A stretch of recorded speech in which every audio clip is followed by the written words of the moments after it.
let's talk about what the heck a squeeze page is.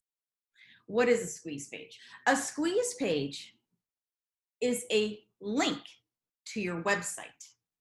So let's go to my website and we're talking about what it is and what it isn't. This is my website.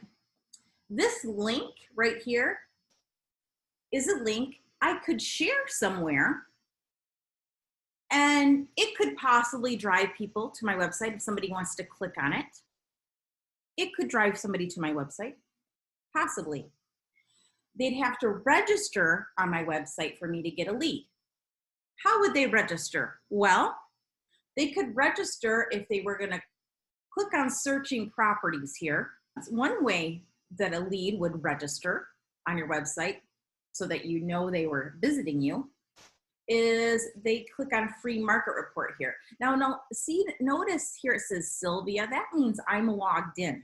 I'm registered on my own website. So I just want you to know I'm logged in right now on my own website as a consumer. I can tell because it says Sylvia here.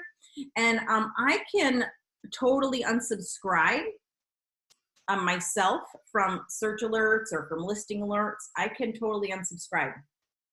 And I just did. I unsubscribed right here.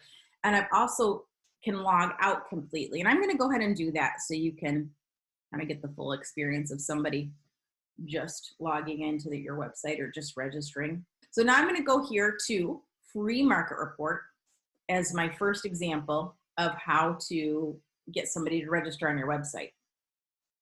And I'm going to type in Grand Rapids. And now it's asking me to register. So this is what would happen if you shared this market report squeeze page, we'll call it, even though it's not a real squeeze page. And we will take it from here. So I can choose to put in an email address and continue with email. But most people are probably going to continue with Facebook or Google. So I'm going to continue with Facebook and say, no thanks, just let me in, because it's offering to have me enter with a cell phone number. And now I'm registering, and now it's going to show me the report. Okay. If I shared that market report, we'll call it link, I could invite somebody to my website. So one way somebody might register on your website is if they ask for a free market report. Another way somebody might register for your website and you would generate that lead is if they look at a property. Now it shows that I'm not logged in. And so I am going to, if I click on this picture and then scroll through, it is going to, after a few pictures, it is going to require that I register. And so here I am. I'm going to continue with Facebook. And it's asking if I want to use my cell phone number as my password. I'm going to say, no thanks, just let me in. So now I'm just giving my email address only by logging in with Facebook this way. And here's the property, and now I'm registered. You'll see, here I am, Sylvia. I'm now registered on my own website. So if I look at a property, then I could register and become a lead on your website. If I ask for my instant home value, I could put in my address here and then request my instant home value. Now I'm already logged in on my own website. So when I do this, it will just provide me with my options to get that estimate. If I were not registered on my own website, it would then ask me again to log in and register in order to get that information. Okay, so those are some ways people could register on your website and become a lead. Now, they're not going to just come to your website to see how beautiful it is and then start searching it. It's not going to work that way. The only way it's going to work is if you post links out there on the interwebs to invite them to come in. So what we're going to do is we are going to create some squeeze pages and invite them to come in. Okay, so that's what I'm going to be teaching you. I am going to share a resource for you, and I'm going to explain it right now. This is a little document I'm giving to you to help you. I'm calling it my kvCore Lead Gen Template 2021. I'm going to be sharing it with you. This gives you some examples of squeeze page links, and we're going to be using this to save our own squeeze page links, but these are some examples. When you create a squeeze page in kvCore, they're not saved anywhere.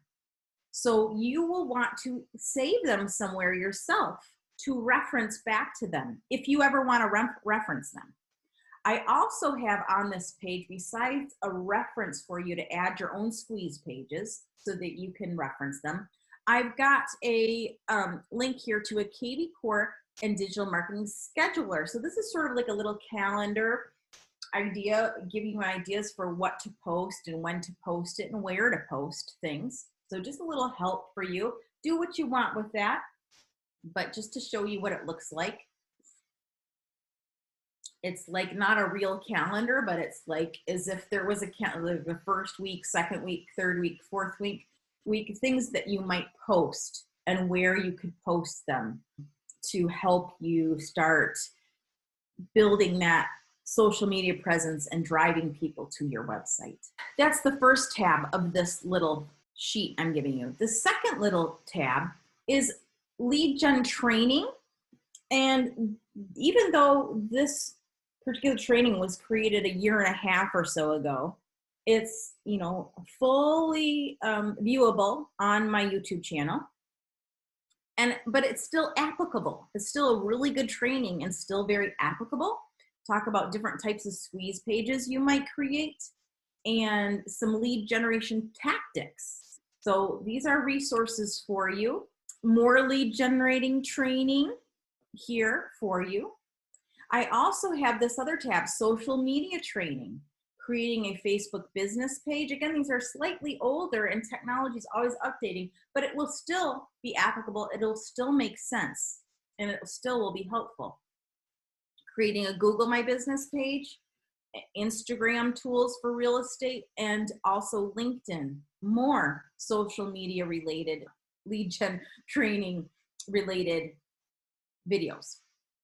And then finally, this little link just takes you to my campaign training on YouTube.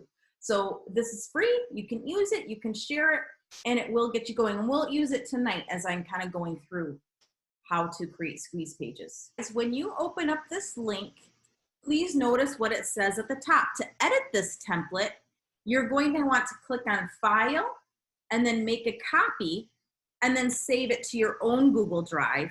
Or if you don't want to do that, if you have a Gmail account or Google account, you'll be able to save it to your own Google Drive. It's free. Or you can download it as an Excel spreadsheet, for example. Okay? Ready? Here I am in my own back end of my own kvCore, and I want to promote a listing. Now, before I do that, why should you do that? Well, I will say that promoting a listing is really, I think, the best way to get free leads, or any leads, even if you pay for them, from your kvCore website. How do I know that? Well, most of these leads that I get are free from posting on Facebook in groups. So if you start joining Facebook groups, and you can join as your personal profile, you can also join as a page, as your real estate business page. You can join some groups depending on what's allowed in the group. Find groups that are like maybe like garage sale type groups, community informer groups, in your county, in your town, in your area. Look at what the rules are, and check it out and see what's going to be allowed. And think about how you could go about sharing information to these groups in order to get leads. It might be by promoting, particular properties, but it also might be by promoting businesses. It might be by writing a blog post from your kvCore website that might promote something about the community, or promote something about home values in your area that might drive people to your website. So just look around for different groups to join, and that could help you be able to get free leads if you work it. You can't just join a group and then hope people start coming to your website. Life doesn't work that way, unfortunately. All right, but let's look at a couple things from my smart CRM here. So let's look at this 4,500 Lakeview Trail. I'm going to search for a certain group of leads. So I got 11 leads from promoting a specific listing in a Facebook group and in groups around Facebook.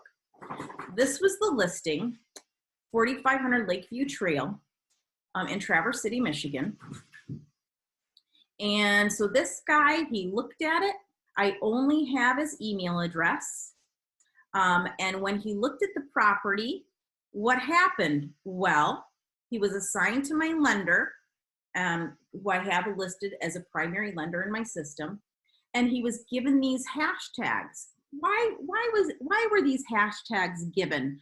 Does anybody know why those hashtags were automatically assigned there? Like, why? Because when you set up the squeeze page, you set it up for the hashtags. That's right. When I created the squeeze page, I put those hashtags in there so that when the lead came in, those hashtags would be there so I could see what they are and categorize my lead in a certain way, and maybe it could trigger a certain campaign. In this case, no specific campaign was triggered, just my default buyer campaign, because the hashtags I used in this case didn't trigger a specific campaign. But just my default buyer campaign, because the default buyer campaign is going to run for any new lead who registers on my website and looks at a property. Ta-da, they're going to be a new lead buyer and they're going to get that campaign if no custom campaigns have been triggered. Okay? In addition, I can search for all the people that looked at this property because I used this hashtag, 4,500 Lakeview Trail. So I know exactly who is interested in this property and when I got that lead. And I can see this community influencer tag is a tag I use to just help me understand, how did I get this lead, from what effort? That's just a hashtag I created. So when the lead comes in, I'm like, oh, that's from me doing this activity, from posting on Facebook in Facebook groups. That's how I'm getting this lead. It's just for my knowledge. And then this Northwest Michigan JL little hashtag is, again, the type of promotion it was. So it was to promote a new listing, a just listed property in Northwest Michigan. And that's how I'm categorizing this lead as well. So I can see when it came in and how the campaign started. This subscribe to market report, this is me subscribing them to a market report in that county. Okay, so once I got the lead, I then subscribed them to the market report. I can see what campaign touches they started to get, and I can see what search alerts they started to get. So if I click on this alert here, I can see that this Jacob was generated by Facebook, and the website they were on before this was facebook.com, and what they're interested in is a single family home in Traverse City, 2 beds, 1 bath. And for around $500,000, I can see that they're interested in that and see all the results that kind of came about by them looking at this. Now, I will tell you, because this listing was expensive for that area, I mean, it was a good price for the probably waterfront, but $545,000 is a good amount. And so my assistant did this for me. She went in and she adjusted the price range that was more applicable to maybe what is more typical in that area. And that's something you can do. You can adjust the search alerts. So the search alerts will automatically start being created. But if it's too unique or too high or too low, you can then manually adjust it as well. So anyway, so that's what's happening there. Let me just close this. And now I'm going to just teach you how to create a single property squeeze page.